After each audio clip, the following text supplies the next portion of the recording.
नमस्कार, स्वागत है आप सभी का हिमाचल न्यूज बुलेटिन में। मैं आपके साथ समृद्धि यादव और आज हम आपको हिमाचल से जुड़ी हर छोटी बड़ी खबर से रूबरू करवाएंगे। तो चलिए रुक करते हैं खबरों की ओर। पहली खबर पावंटा साहिब से। सिरमौर के मैदानी इलाकों में गर्मी अचानक बढ़ गई है। वहीं तापमान बढ़ने के बाद लोग बीमारियों की चपेट में आ रहे हैं। पावंटा साहिब सिविल अस्पताल में उल्टी, दस्त, डिहाइड्रेशन और वायरल के मरीजों की संख्या बढ़ती जा रही है। रोजाना बड़ी संख्या में मरीज पहुंच रहे हैं। डॉक्टरों ने लोगों को साफ भोजन करने, पानी उबाल कर पीने और बासी भोजन से बचने की सलाह दी है। देखिए पावंटा साहिब से हमारे संवाददाता की खास रिपोर्ट।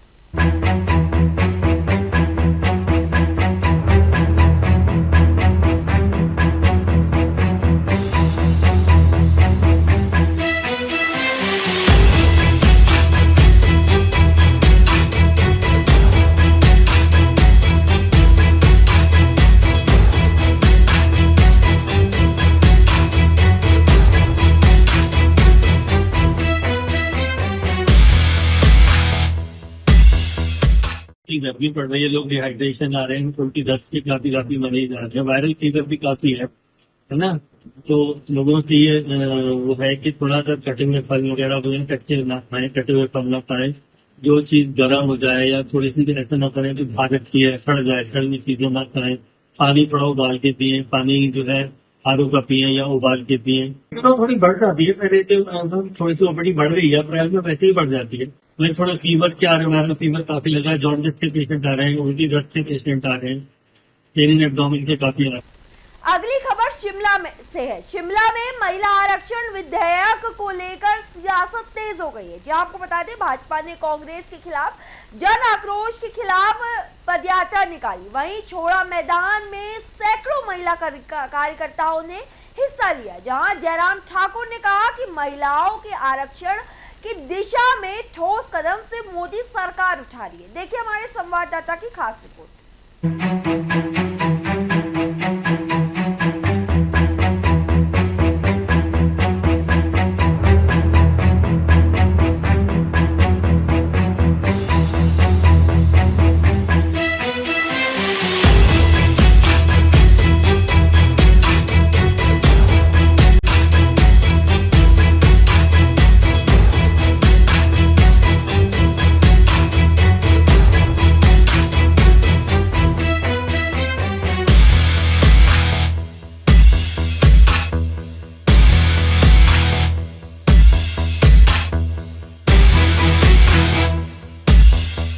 देखिए, महिलाओं को आरक्षण देने के लिए सभी पार्टियां बातें तो करती रही, लेकिन सही मायने में आरक्षण मिलना चाहिए, बिना देर के मिलना चाहिए, जल्दी मिलना चाहिए। ये प्रयास अगर किसी ने किया, हमारे देश के प्रधानमंत्री नरेंद्र मोदी जी ने 2023 में बिल पारित किया, लोकसभा में, राज्यसभा में।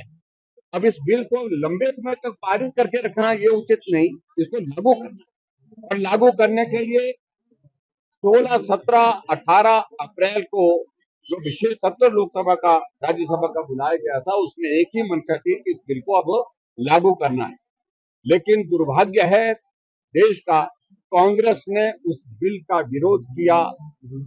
तर्क उनके तथ्यहीन थे, कोई आधार नहीं था, लेकिन विरोध करना था, सिर्फ विरोध करना था। और विरोध करने के साथ आपने देखा होगा, विपक्ष के नेता ने जिस प्रकार से दादी की कहानी सुनाई लोकसभा के अंदर, विपक्ष के नेता ने, राहुल गांधी ने जिस प्रकार से जादूगर की बातें, कहानी सुनाई गई वहां पर, तो उसका मतलब है कि वो तरीका ढूंढ रहे थे कि किसी तरह से जो उस बिल को रोका जाए। और आखिरकार कॉन्स्टिट्यूशनल अमेंडमेंट थी, बिल पारित नहीं हो पाया। और देश के प्रधानमंत्री नरेंद्र मोदी जी ने साफ शब्दों में कहा कि हमारा संघर्ष लगातार जारी रहेगा। आने वाले समय में भी जब भी गुंजाइश निकलेगी, हम कोशिश करेंगे इस बिल को लागू करने की। और कांग्रेस इस बारे में बेनकाब हो गई, और इसलिए भारतीय जनता पार्टी ने पूरे देश भर में आक्रोश रैलियों का आयोजन किया। जिस प्रकार से आज यहाँ पर शिमला में जन आक्रोश रैली का यहाँ पर आयोजन किया हमारी मातृशक्ति ने, हम उसमें सहयोगी के नाते यहाँ पर उनके साथ में आए हैं।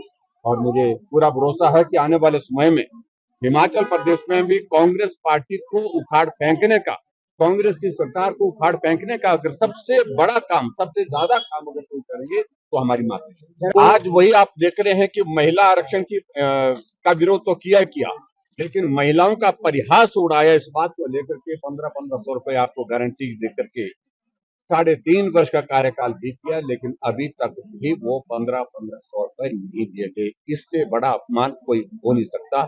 कीमत चुकानी पड़ेगी आने वाले समय में कांग्रेस। पंचायत चुनाव पे इसका असर होगा? निश्चित रूप से पंचायत के चुनाव में भी उम्मीद करता हूँ इसका असर होगा, लेकिन विधानसभा के चुनाव में तो कांग्रेस को उखाड़ पड़ेगा। अगली खबर ऊना से। ऊना के हरौली में सरकारी सोसाइटी में रात को खाद लोडिंग का मामला सामने आया है। जी आपको बता दें, रात करीब 11 बजे गाड़ी में खाद भरी जा रही थी। वीडियो बनाते ही कर्मचारी शटर बंद करके भाग गया। मामले में कई सवाल खड़े हो रहे हैं कि क्या नियमों के खिलाफ काम किया जा रहा है। देखिए ऊना से हमारे संवाददाता की ये खास रिपोर्ट।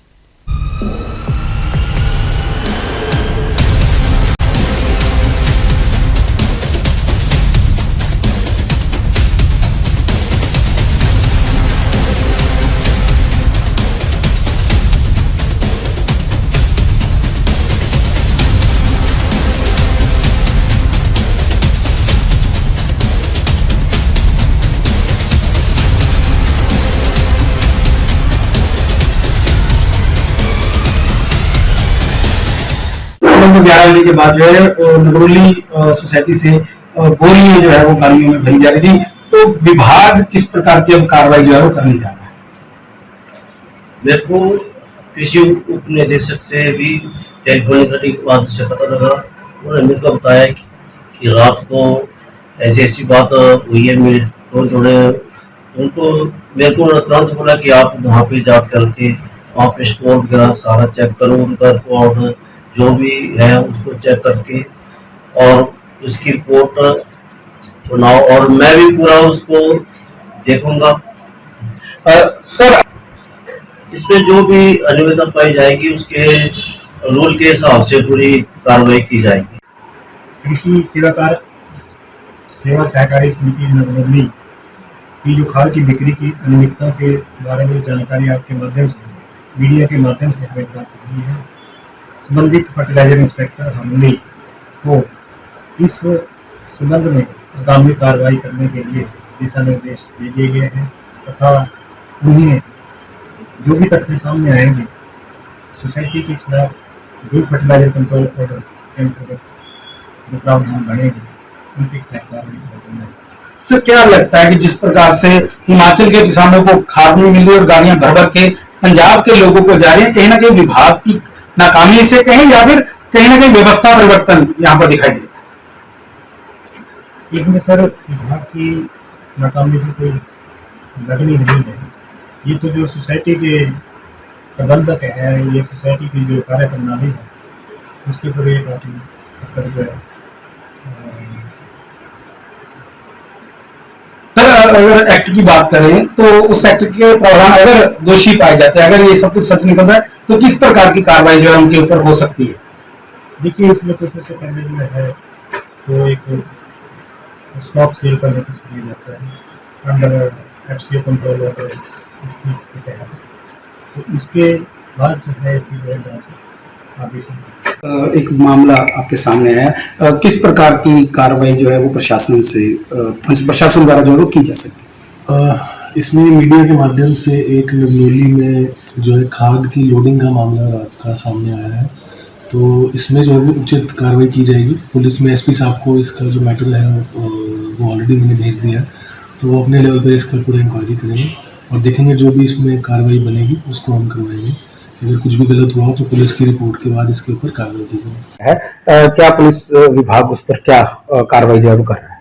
देखिए, अभी जो मीडिया से हमें कुछ इन्फॉर्मेशन मिली है खाद के कुछ इलीगल इश्यूज पे, अभी हमारे पास कोई कंप्लेंट अभी प्राप्त नहीं है किसी डिपार्टमेंट से। अगर कोई कंप्लेंट हमारे पास आती है तो उसमें उचित कार्रवाई करके हम इंक्वायरी करके देखेंगे। शिमला में महिला जन आक्रोश पदयात्रा के दौरान भाजपा नेताओं ने हलवा वितरित कर कार्यकर्ताओं का उत्साह बढ़ाया। जी आपको बता दें, राजीव बिंदल और सुरेश कश्यप ने व्यवस्थाओं का जायजा लिया और वहीं महिला शक्ति को सम्मान देने की बात कही है। देखिए हमारी संवाददाता की एक खास रिपोर्ट।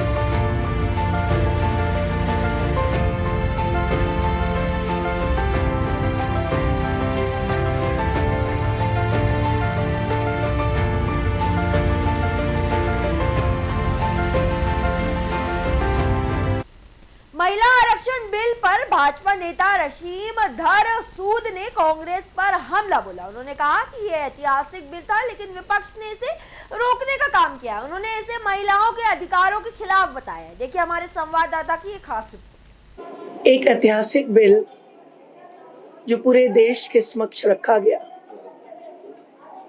और जिस तरीके से वो ऐतिहासिक बिल गिरा, मेजें थपथपाई गई, किलकारी की गई, बड़े अफसोस की बात है कि नारी शक्ति को कमज़ोर करने की कड़ी में कांग्रेस, सपा, तृणमूल कांग्रेस इन सब का हाथ रहा। नरेंद्र भाई मोदी जी ने एक ऐतिहासिक बिल लाया हम जैसी साधारण नारियों के लिए, ताकि हम भी विधानसभा और संसद में अपनी बात रख सकें। लेकिन इन लोगों को ये पसंद नहीं आया, क्योंकि ये पहले भी बिल को पास करना नहीं चाहते थे, लेकिन मजबूरी के कारण उन्होंने साथ दिया। लेकिन अब जब सीटों की बात हुई, जब आगे बढ़ने की बात हुई, तो ये उनके लिए अत्यंत दुखदाई था। लड़की हूँ, लड़ सकती हूँ, यूपी के चुनाव में एक नारा देने वाली प्रियंका वाड्रा उस संसद में मेज थपथपाकर अपनी जीत का एहसान मान रही थी। आपने तो लड़की को संसद में ही खत्म कर दिया। सपा जो समानता की बात करते हैं, सामाजिक समरसता की बात करते हैं कि हमारे लिए नारी और पुरुष जो है वो बराबर हैं, आपने उस दिन नारियों को समानता से नीचे उतार दिया। और तृणमूल कांग्रेस उसमें अपने आप को ममता जी कहती हैं माटी, मानुष और माँ की जो हमारी भाषा है, आपने माँ को तो कहीं का रखा ही नहीं, माँ को आपने नीचे उतार दिया। किस तरीके की राजनीति जो विपक्ष कर रहा है, उसको देखकर ये लगता है कि कहीं ना कहीं उनके दिल में ये बात है कि पारिवारिक सीटों में भी कहीं ना कहीं बदलाव आएगा और वो बदलाव आम नारी को मिल सकता है। इसी वजह से उन लोगों ने इस बिल के खिलाफ अपनी आवाज उठाई। लेकिन मैं आपके माध्यम से ये बात कहना चाहूँगी कि 6 दशकों से कांग्रेस ने महिलाओं को एक साधारण नारी ही समझा है। यूपीए के टाइम में जब आया था बिल, तो आपने उसको लैप्स कर दिया, आपने उसे आगे नहीं बढ़ाया, क्योंकि आप नहीं चाहते कि प्रियंका वाड्रा की जगह कोई एक झोंपट से उठी हुई बहन चुनाव लड़ सके और फिर वो जीत हासिल कर सके।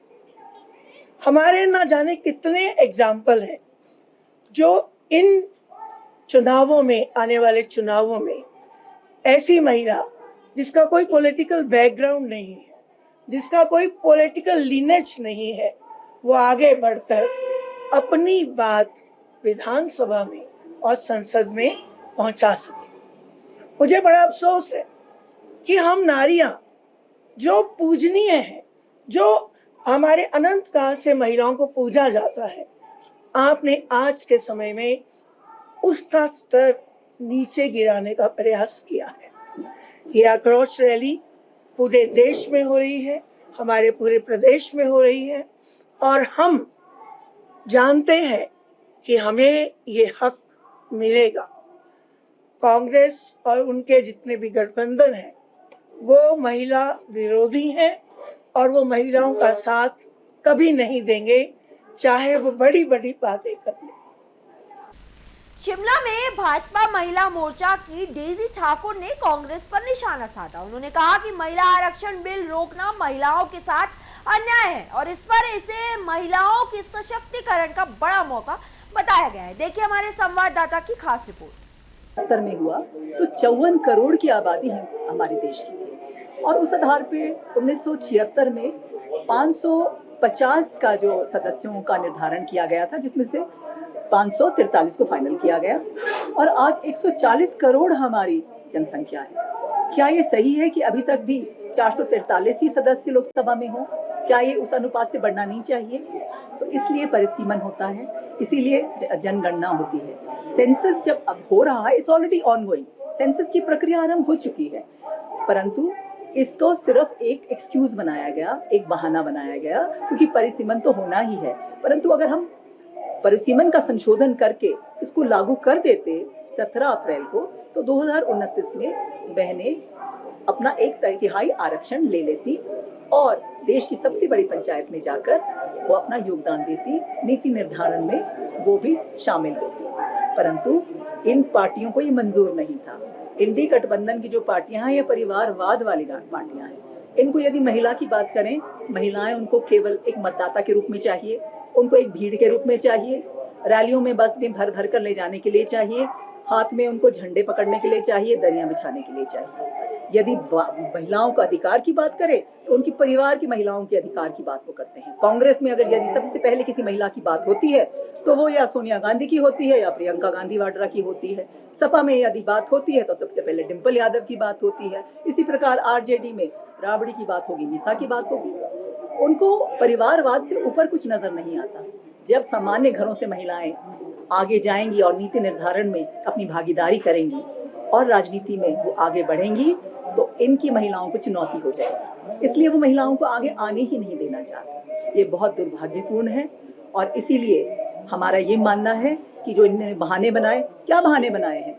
हम महिलाओं के आरक्षण के पक्ष में तो हैं, परंतु परिसीमन नहीं होना चाहिए, परिसीमन का संशोधन नहीं होना चाहिए।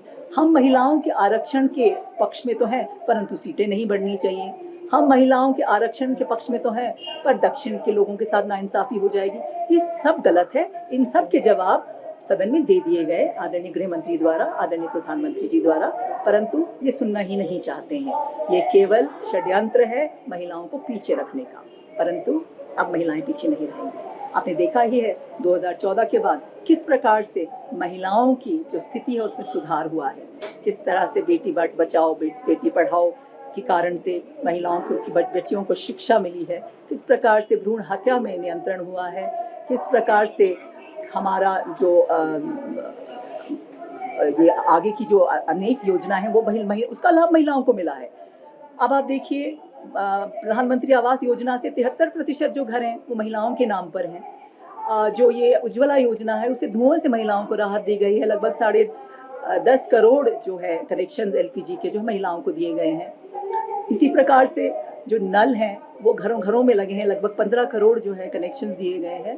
तो इस प्रकार से महिलाओं का सामाजिक और आर्थिक उद्धार हुआ है। ड्रोन दीदी, लखपति दीदी, आर्थिक तौर से भी महिलाएं आत्मनिर्भर हुई हैं। अब बात थी महिलाओं को राजनीति में भागीदारी देने की, उसका भी आदरणीय प्रधानमंत्री मोदी जी ने पूरा ध्यान रखा और इसलिए ये नारी शक्ति वंदन अधिनियम को आगे लाए। परंतु विपक्ष की जो काले कारनामे हैं वो सबके सामने हैं। किस प्रकार से उन्होंने महिलाओं के साथ विश्वासघात किया, किस प्रकार से उन्होंने महिलाओं की पीठ में छुरा घोंपा। महिलाएं इसका जवाब अवश्य ही देंगी। जन आक्रोश महिला पदयात्राएं पूरे प्रदेश में आयोजित की जाएंगी। आज भी हम यहाँ से अब ये पदयात्रा को लगभग 1:30 बजे आरंभ करेंगे और ये पीटर हॉफ और विलिस पार्क की तरफ जाएंगे। हम अपना हक लेके रहेंगे, हम अपना अधिकार लेके रहेंगे। ये कोई भीख नहीं है। वर्षों से जिसका हमने इंतजार किया है, अब उसको लेने की बारी है और ये लोकतंत्र को भी मजबूती देगा और हमारे देश की विकास को भी मजबूती देगा। जब वर्ष 2023 पदयात्रा को लगभग 1:30 बजे आरंभ करेंगे और ये पीटर हॉफ और विलिस पार्क की तरफ जाएंगे। हम अपना हक लेके रहेंगे, हम अपना अधिकार लेके रहेंगे। ये कोई भीख नहीं है। वर्षों से जिसका हमने इंतजार किया है, अब उसको लेने की बारी है और ये लोकतंत्र को भी मजबूती देगा और हमारे देश की विकास को भी मजबूती देगा। जब वर्ष 2 महिला आरक्षण को लेकर भाजपा और कांग्रेस के बीच बयानबाजी तेज हो गई है। दरअसल भाजपा नेता पायल वैद्य ने कहा कि कांग्रेस ने महिलाओं के अधिकार कमजोर किए हैं। साथ ही उन्होंने इस देश की मातृशक्ति के लिए भी बड़ा बदलाव बताया। देखिए हमारे संवाददाता की एक खास रिपोर्ट। आज की इस महिला जन आक्रोश पदयात्रा में यहाँ पर हमारे बीच में मेरे साथ प्रदेश की सचिव कुसुम सदरेट जी हैं और मेरे साथ हैं हमारी मीडिया की सह प्रभारी रमा ठाकुर जी। आज इस चौड़ा मैदान में जो हमारे शिमला का केंद्र है, यहाँ पर एक महिला वंदन अधिनियम को लेकर के महिलाओं द्वारा जन आक्रोश की पदयात्रा, इस तरह से एक कार्यक्रम रखा गया है। और हम सभी जानते हैं कि हमारे प्रधानमंत्री आदरणीय श्री नरेंद्र मोदी जी, उन्होंने एक विशेष सत्र 3 दिन का महिला वंदन अधिनियम को लेकर के बुलाया था और इसमें हमने पंचायत से लेकर के संसद तक जो 33% आरक्षण महिलाओं को देने के लिए 2023 में हमने बिल पारित करवाया था, उसमें भी एक कदम आगे जाकर के 2029 तक हमारी मातृशक्ति को ये 33% आरक्षण का लाभ मिल जाए, उसको लेकर के ये विशेष सत्र बुलाया गया था। लेकिन बहुत ही दुर्भाग्यपूर्ण है कि हमारे विपक्षी दल और विपक्षी दलों में जिसका नेतृत्व कांग्रेस पार्टी करती है, और उस कांग्रेस पार्टी में भी मैं बात करूं तो उनकी नेत्री प्रियंका गांधी वाड्रा कहती हैं कि लड़की हूं, लड़ सकती हूं। लेकिन आज आप सबके माध्यम से मैं उनसे पूछना चाहती हूं कि फिर आपने इस अधिनियम को पारित क्यों नहीं होने दिया? इसमें जो संशोधन को लेकर के विशेष सत्र बुलाया गया था, आपने जब उस विधेयक को संशोधित करने के लिए वोटिंग हुई और जैसे ही ये बिल गिरा तो आप सब लोगों ने तालियां बजा करके अपना हर्ष जाहिर किया। तो जो बात आप कहती हैं कि लड़की हूं, लड़ सकती हूं, तो क्या हम मातृशक्ति की लड़ाई, हम लड़कियों की लड़ाई आपको नहीं लड़नी थी? ये मैं आज आप सबके माध्यम से पूछना चाहती हूं। और उससे भी बड़ी बात, तो क्या आप आश्वस्त हैं कि बीजेपी 33% आरक्षण यहाँ भी लागू करेगी? देखिए, जहां तक नगर निगमों के चुनाव 33% के आरक्षण को लागू करने की बात है, तो हम सभी जानते हैं कि जब पंचायत से लेकर के जो आपके नगर निगम है उसके चुनाव होते हैं, जिसे हम कहेंगे रूरल बॉडीज़ और अर्बन बॉडीज़ के, तो उसमें एक रोस्टर जारी होता है। उस रोस्टर के अनुसार जहां जहां महिलाओं के लिए आरक्षण होगा वहां तो हम करेंगे भी, और उसके अलावा विनेबिलिटी भी हमारा आधार माना जाएगा।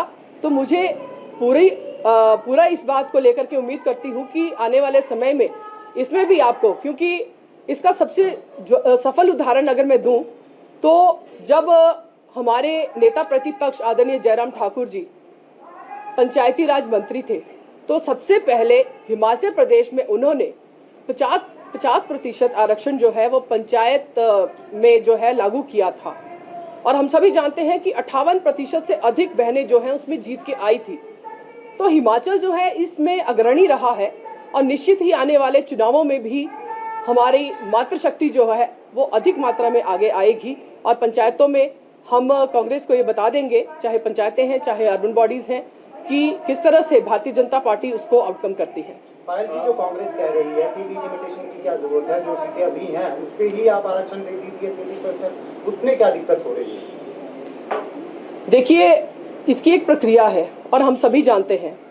आप में से सब लोगों ने, क्योंकि आप सब लोग रोज मीडिया में होते हैं, तो आपने भी इस बात को ध्यान से पढ़ा होगा कि ये जो इस बिल को लेकर के संशोधन की बात कही गई थी, तो जब हमने सीटें बढ़ाने की बात की, मेरा प्रश्न कांग्रेस से ही है कि जब हमने कहा, जब हम ये बिल पारित कर रहे थे तब आपने इसका समर्थन किया, लेकिन आज जब हमने कहा कि हम सीटें बढ़ाएंगे तो आप इसका विरोध कर रहे हैं, क्योंकि आपके अपने परिवार में 100% आरक्षण इस बात का है। और मुझे लगता है कि कहीं ना कहीं आप इस बात से डर रहे हैं कि कांग्रेस में भी कहीं हमारी अच्छी नेत्रियां जो हैं वो आगे ना आ जाएं और आप सब लोगों को कांग्रेस में जो आपकी एक लेगेसी की परंपरा चल रही है उससे बाहर ना होना पड़े।